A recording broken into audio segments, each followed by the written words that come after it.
तो guys welcome to my channel. मैं अंकिता श्रीवास्तव। कैसे हैं आप लोग? आज मेरा बेटा भी आप लोगों से हेलो हेलो कर रहा है। और आज हमारे यहाँ हो रहा है चावल साफ़। किस किस के घर में होता है चावल और गेहूँ साफ़? हमारे यहाँ तो हो रहा है आज चावल साफ़, क्योंकि मेरे यहाँ जो अनाज है वो आता है गाँव से, और गाँव से हमारे यहाँ आता है गेहूँ और चावल।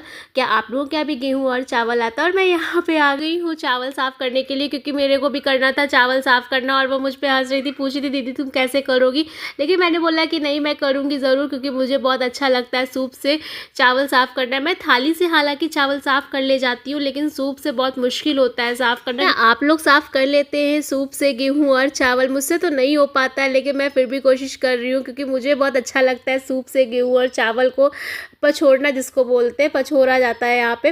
तो यहाँ पे मैंने कोशिश किया करने की, लेकिन वो मुझसे कह रही थी दीदी नहीं कर पा रही हो, नहीं कर पा रही हो।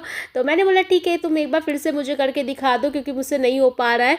तो वो मुझे फिर से करके दिखाती है कि दीदी ऐसे साफ़ करिए, ऐसे साफ़ करिए। तो मैं कहती हूँ ठीक है मैं कोशिश करती हूँ करने की, लेकिन मुझसे होगा नहीं, क्योंकि मैं जानती हूँ मुझसे नहीं हो पा रहा है, अब तो नहीं होगा। तो आप लोग भी ऐसे ही साफ़ करवाते हैं या करते हैं? क्योंकि आज के ज़माने में तो लोग चावल मार्केट का ले लेते हैं, गेहूँ का कोई वही नहीं है, आटा मार्केट से ले लेते हैं। लेकिन जिनके यहाँ खेत होंगे, जिनके यहाँ अनाज आता होगा गाँव से, वो उन लोग तो ये काम करवाते ज़रूर होंगे या करते ज़रूर होंगे। लेकिन हमारे यहाँ जो अनाज है वो गाँव से ही आता है, खेत से ही आता है। तो हम लोग तो ये साफ़ करवाते हैं ज़रूर, क्योंकि साफ़ करवा करके ही हम लोग फिर इसको खाते हैं, या गेहूँ साफ़ करवा करके ही हम लोग पिसवाते हैं। तो यहाँ पे मैंने चावल साफ़ करवाया और उसने बहुत अच्छे से साफ़ किया। फिर से मैंने सूप ले लिया, क्योंकि मैं मान नहीं रही थी, मुझे करना ही था करना ही था। फिर मैंने हालांकि थोड़ी सी कोशिश करी और मुझसे हुआ भी था थोड़ा सा। वो कहने लगी थी कि हाँ दीदी हो रहा है। फिर उसने मेरा हाथ पकड़ के करवाया। ये देखिए कैसे वो मेरा हाथ पकड़ के बता रही दीदी यहाँ पे पकड़िए और ऐसे करिए। तो उसने थोड़ा सा मतलब बहुत ज़्यादा मदद करी सिखाने में, लेकिन मैं थोड़ा बहुत सीख गई थी। ये देखिए यहाँ पर वो मुझसे कह रही है कि हाँ कर ले रही हूँ। फिर मैंने सूप उसको दे दिया था। तो यहाँ पर वो मुझसे कह रही नहीं सूप मत दो, तुम करो। ये देखो मैंने किया यहाँ पे, देखिए कैसे करवा रही है, मुझसे बहुत अच्छे से करवा रही थी, मुझे बड़ी मज़ा आ रही थी। देखिए ऐसे ऐसे बोल रही थी करो।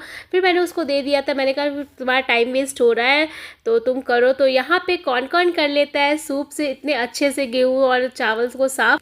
क्योंकि मेरे से तो नहीं हो पा रहा था, थोड़ा बहुत हालांकि हो गया था, लेकिन बहुत ज़्यादा नहीं हो पा रहा था मुझसे। फिर इसने बहुत अच्छे से गेहूँ और चावल को साफ़ कर दिया था। और फिर मेरे बेटे की आवाज़ सुनाई दी मुझे शैतानी करते हुए। तो मैंने सोचा कि आपको भी दिखाते। फिर मैंने इनको बोला बाय बाय, और मैं दिखाती हूँ अपने बेटे को। ये देखिए कितनी शैतानी कर रहा है, बहुत ज़्यादा शैतान लड़का है। देखिए मेज़ से कूद रहा है कि कहीं चोट वोट लग जाए, तो फिर चोट बहुत अच्छी सी लग जाएगी। तो मैं आपसे मिलती हूँ नेक्स्ट ब्लॉग में, नेक्स्ट वीडियो में। तब तक कि मैं देखती हूँ अपने बेटे को, क्योंकि जो बहुत शैतानी कर रहा है बहुत ही ज़्यादा, और मेरे मोबाइल रखने के बाद ही ये सुधरेगा, वरना नहीं सुधरेगा। तो मैं मिलती हूँ आपसे नेक्स्ट वीडियो में। लाइक शेयर कमेंट ज़रूर कर दीजिएगा, चैनल को सब्सक्राइब कर दीजिएगा। Bye bye, take care.